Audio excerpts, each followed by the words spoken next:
요즘 왜 이렇게 사는 게 벅찰까요?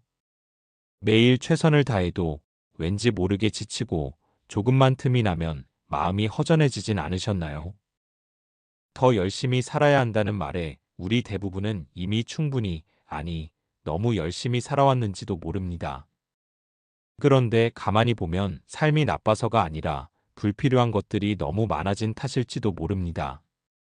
잘 살고 싶은 마음이 있다면 어쩌면 더하기보다 빼기가 먼저여야 하지 않을까요? 그래서 오늘은 지금 당장 줄이면 마음이 훨씬 가벼워질 7가지 이야기를 나눠보려 합니다. 그리고 그 첫 번째는 바로 많은 사람들이 너무 자주 빠지는 함정, 비교입니다. 우리는 너무 자주 남보다 늦었나? 왜 나는 아직 여기에 있을까? 그런 생각에 자신을 조용히 몰아세우곤 하죠. 아마 그 시작은 아주 사소한 순간일지도 몰라요. 친구의 SNS에서 본 새 직장, 지인의 결혼 소식, 어떤 사람의 반짝이는 라이프 스타일. 그걸 본 순간 나는 아무 일도 하지 않았는데 이상하게 내 삶이 덜 빛나는 것처럼 느껴지기 시작합니다. 그래서 더 조급해지고 스스로에게 실망하게 되고 어떤 때는 내가 걸어온 모든 길조차 초라하게 느껴지기도 해요. 그런데 사실 우리는 남과 비교하느라 내가 얼마나 열심히 살아왔는지 잊고 있을 때가 참 많습니다. 누군가는 20대의 전부를 찾고 또 누군가는 40대에 시작합니다. 어떤 꽃은 봄에 피고 어떤 꽃은 늦여름에 피듯이요. 중요한 건 내가 나만의 속도로 어제보다 조금 더 나아지고 있는가입니다. 비교는 행복의 도둑이다. 미국 대통령 시어도어 루즈벨트가 남긴 이 말처럼요. 비교는 방향을 보여주는 나침반이 아니라 스스로를 갉아먹는 칼날일지도 몰라요. 그러니 오늘은 타인의 기준이 아닌 나의 기준으로 내가 어떤 삶을 살고 싶은지를 조용히 물어보는 하루가 되었으면 좋겠습니다. 그리고 그 질문을 하다 보면 아마 곧 이런 생각도 들 거예요. 내가 이토록 흔들리는 건 내 곁에 있는 사람들 때문은 아닐까. 자, 그렇다면 이제 우리가 줄여야 할 두 번째 것, 불필요한 인간관계에 대해 이야기해 보겠습니다. 우리는 살아가면서 수많은 관계를 맺습니다. 가족, 친구, 직장 동료, 오래된 지인들. 그런데 어느 순간부터 그 관계들이 내 삶을 따뜻하게 해주는 게 아니라 조용히 내 에너지를 소모하고 있다는 느낌이 들 때가 있지 않으신가요? 괜히 기분이 무거운데 이유는 잘 모르겠고, 혹시 그런 날들 중 상당수가 누군가와의 억지스러운 만남, 불편한 대화, 혹은 해야만 할 것 같은 연락들 때문은 아니었나요? 우리는 자주 좋은 사람이 되기 위해 싫은 말을 삼키고 원치 않는 시간을 내어주고 서운한 감정을 모른 척하며 관계를 이어가곤 합니다. 그런데 그렇게 쌓인 피로는 결국 내 자신을 잃게 만듭니다. 물론 인간관계는 소중하고 누군가를 이해하려는 마음은 언제나 같이 있습니다. 하지만 그게 의무가 되는 순간부터 그 관계는 내 삶의 중심에서 조금씩 어긋나기 시작해요. 관계는 맺는 것 못지않게 정리하는 용기도 필요합니다. 나를 무시하거나 나를 이용하거나 늘 내가 먼저 연락하고 내가 먼저 미안하다고 말해야 하는 관계라면 이제는 놓아줄 시간이 된 걸지도 몰라요. 꼭 멀리하거나 싸울 필요는 없어요. 단지 나를 소중히 여기는 거리만큼 그들과의 거리를 조정하면 됩니다. 진짜 좋은 관계는 항상 함께 있는 관계가 아니라 같이 있어도 편안하고 떨어져 있어도 불안하지 않은 사이예요. 사람은 많을수록 좋은 게 아닙니다. 오히려 내 옆에 단 한 사람이라도 나를 있는 그대로 봐주고 말없이 곁이 되어주는 사람이 있다면 그건 이미 충분한 풍요입니다. 그러니 너무 많은 사람을 붙잡으려고 애쓰지 마세요. 그 중에 당신을 진짜 아끼는 사람은 당신이 애쓰지 않아도 옆에 남아 있을 겁니다. 그리고 무엇보다 잊지 말아야 할 한 가지는 이겁니다. 모든 사람을 좋아할 필요는 없고 모두에게 사랑받을 필요도 없습니다. 내가 먼저 나 자신을 존중하기 시작할 때, 그제서야 비로소 내 곁에 진짜 필요한 사랑과 진짜 따뜻한 관계가 남게 됩니다. 그런데요, 이런 인간관계에서 오는 스트레스만큼이나 우리를 괴롭히는 게 하나 더 있죠. 바로 세 번째, 끝없이 되풀이되는 불안한 생각들입니다. 이제 그 이야기로 넘어가 보겠습니다.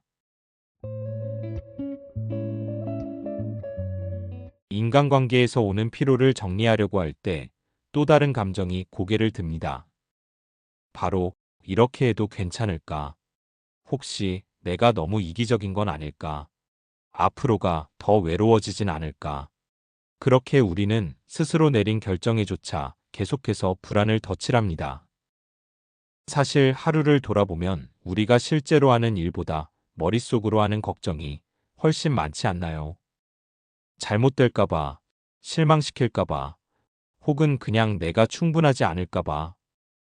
우리는 일어나지 않은 일을 상상하며 끝도 없이 마음속 시뮬레이션을 돌립니다.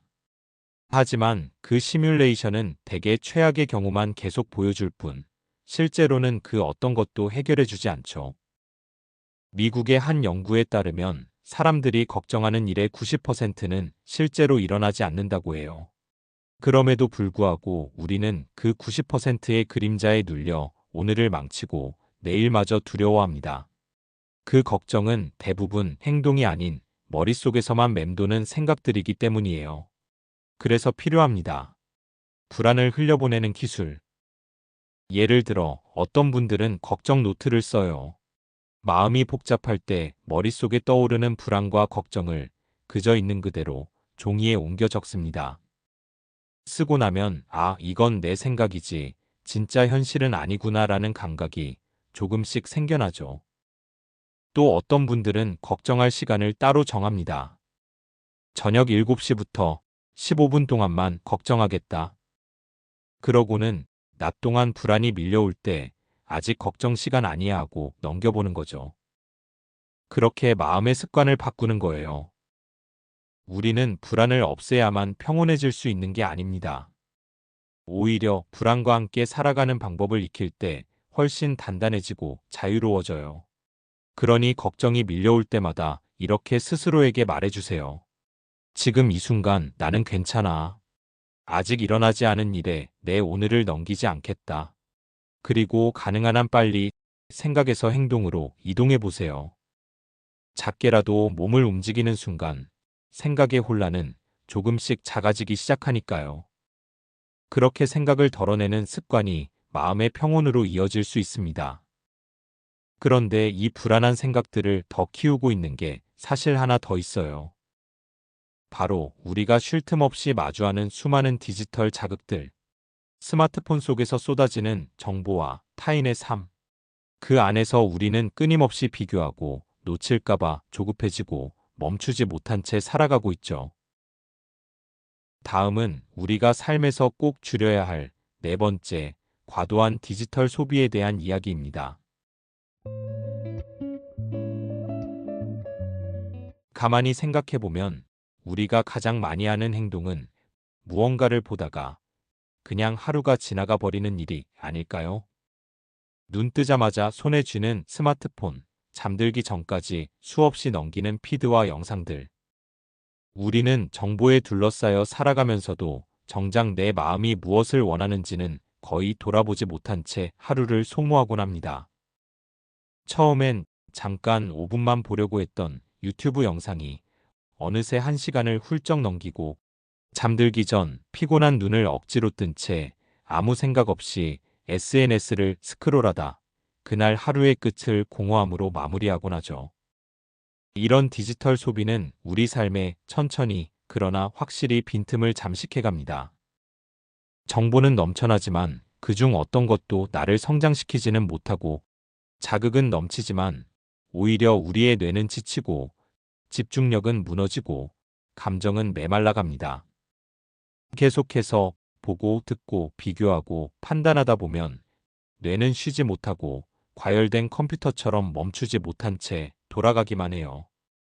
그리고 그 결과 아무것도 하지 않았는데 이유 없이 피곤하고 아무 일도 일어나지 않았는데 마음이 지쳐버리는 날들이 늘어나게 됩니다.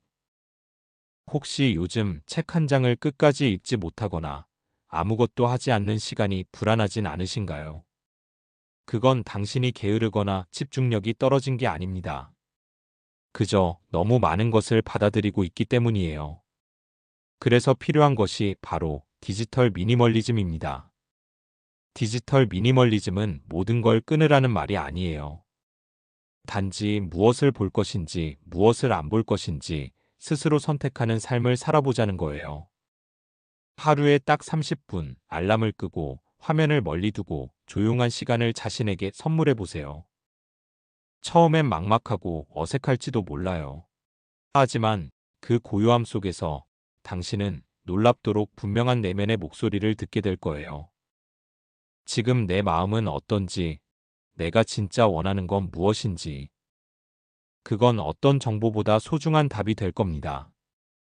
디지털 속 세상은 빠르고 자극적이지만 진짜 삶은 느리고 조용하게 흘러갑니다. 그래서 삶을 복잡하게 만드는 걸 줄이고 나면 비로소 알게 됩니다. 단순한 삶이 곧 가장 여유로운 삶이었다는 걸. 이제는 무엇을 더 채울까 보다 무엇을 비울까를 고민해 볼 시간입니다.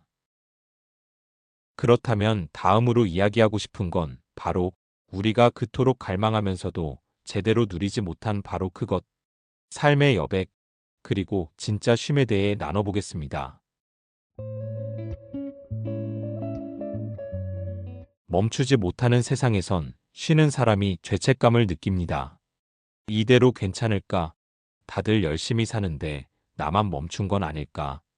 그래서 우리는 쉼 없이 달립니다. 일하고, 만나고, 확인하고, 계획하고, 매일 아침이 출발선 같고, 매일 밤이 완주처럼 느껴집니다. 그런데 그런 날들이 쌓일수록 어느 날 문득 이런 생각이 스치죠. 나는 지금 뭘 위해 이렇게 열심히 살고 있지? 더 이상 목표도 동기부여도 없이 그냥 의무감만 남은 채 살아가는 것 같을 때가 있어요. 마치 달리기를 멈추면 모든 게 무너질 것 같아서 멈추지도 쉬지도 못한 채 그저 움직이는 나를 유지하기 위해 살아가는 느낌. 그게 바로 번아웃입니다. 몸보다 먼저 마음이 지칩니다. 사소한 일에도 예민해지고 익숙한 것에도 흥미를 잃고 예전 같으면 금방 해결했을 일도 이제는 그냥 아무것도 하고 싶지 않다. 그렇게 느껴지는 날이 많아져요. 그런데도 우리는 조금만 더 견디면 괜찮아질 거야 하며 스스로에게 쉼을 허락하지 않죠. 하지만요, 달리기에서 중요한 건 얼마나 빨리 달리느냐가 아니라 얼마나 오래 달릴 수 있느냐입니다. 그 지속력은 쉬는 시간에서 나옵니다. 그러니 오늘 하루 중 단 10분이라도 핸드폰을 멀리 두고 아무것도 하지 않는 시간을 가져보세요. 가만히 숨을 들이쉬고 햇살을 한번 바라보고 커피 한 잔을 천천히 마셔보는 그 10분이 삶의 리듬을 다시 만들어줄 수 있어요. 쉼은 사치가 아니라 필수입니다. 여백이 있어야 그림도, 음악도, 글도 아름답듯 인생도 여백이 있어야 비로소 빛나기 시작합니다. 꼭 기억해 주세요. 당신이 멈추는 순간 세상은 멈추지 않지만 그 속에서 진짜 당신은 회복되기 시작합니다. 이제는 쉼 없이 달려온 자신에게 조용히 말해주세요. 그동안 수고했어. 이젠 조금 나를 쉬게 해줄게. 그런데 쉬지 못하게 만드는 또 한 가지가 있어요. 바로 나는 왜 이렇게밖에 못할까? 끊임없이 자신을 탓하는 마음. 이제 그 이야기를 함께 나눠볼게요. 우리가 정말 지치고 힘들 때 가장 먼저 상처를 주는 건 사실 남이 아니라 바로 나 자신일 때가 많습니다. 왜 나는 이것밖에 안 되지? 다른 사람들은 다 잘 해내는데. 그렇게 우리는 스스로를 가장 차갑게 평가하고 누구보다 가혹하게 몰아붙입니다. 실패했을 때, 마음이 무너졌을 때, 위로보다 먼저 떠오르는 건 자기 합리화가 아니라 자기 비난입니다. 그런데 그 비난은 절대 우리를 강하게 만들지 않아요. 오히려 자존감을 갉아먹고 더 큰 두려움과 회피를 만들 뿐입니다. 생각해 보세요. 누군가 당신에게 하루에도 수십 번씩 너는 왜 이 모양이야? 라고 말한다면 그 사람 곁에 있고 싶을까요? 그런데 우리는 그런 말을 스스로에게 너무 익숙하게 합니다. 자기 비난은 자신을 변화시키는 동기가 아니라 스스로에 대한 믿음을 무너뜨리는 내면의 공격입니다. 그래서 필요한 건 채찍이 아니라 이해입니다. 그래, 지금은 좀 부족할 수도 있지. 내가 잘하려고 했다는 걸 나만이라도 알아주자. 그렇게 스스로에게 단 한 번만이라도 따뜻한 시선을 보내주세요. 우리는 완벽하지 않기에 성장할 수 있는 거고, 실수했기에 더 단단해질 수 있는 거예요. 자기 비난을 줄이고 나면 마음에 아주 작은 공간이 생깁니다.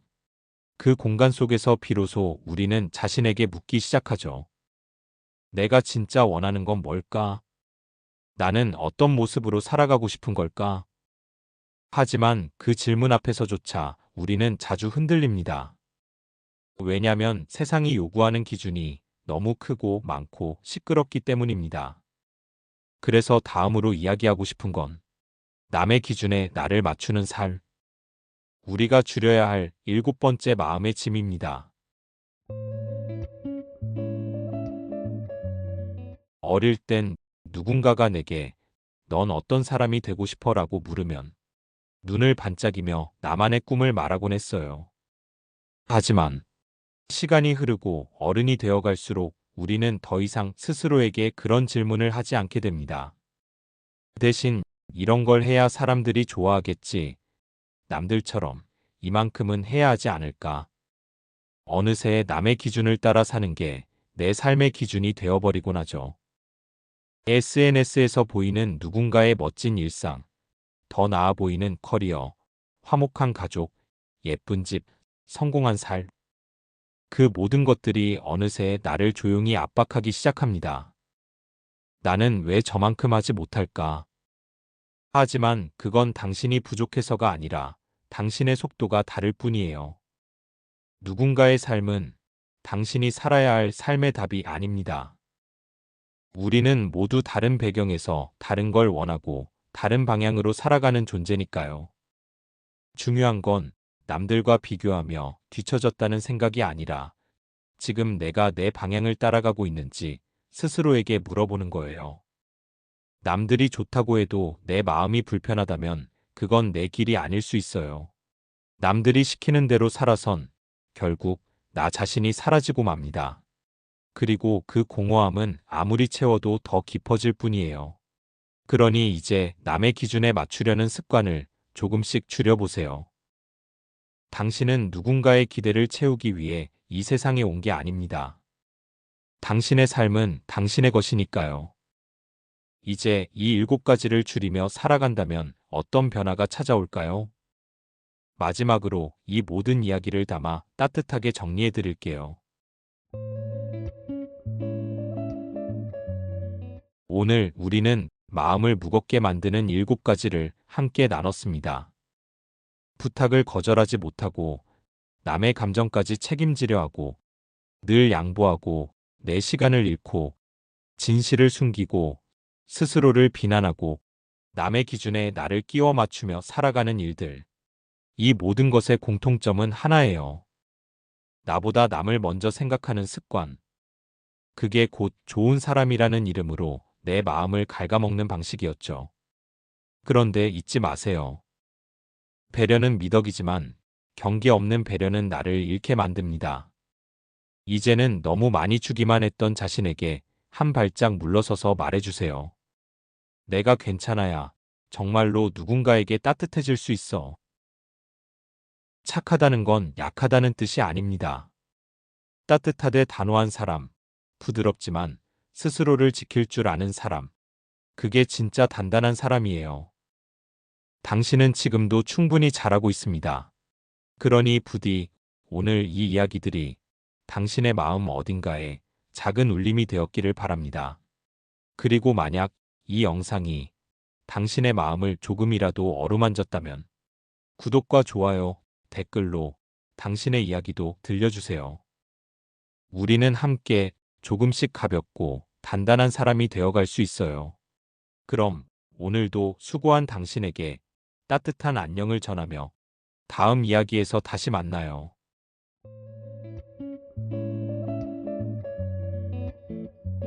시청해주셔서 정말 감사합니다.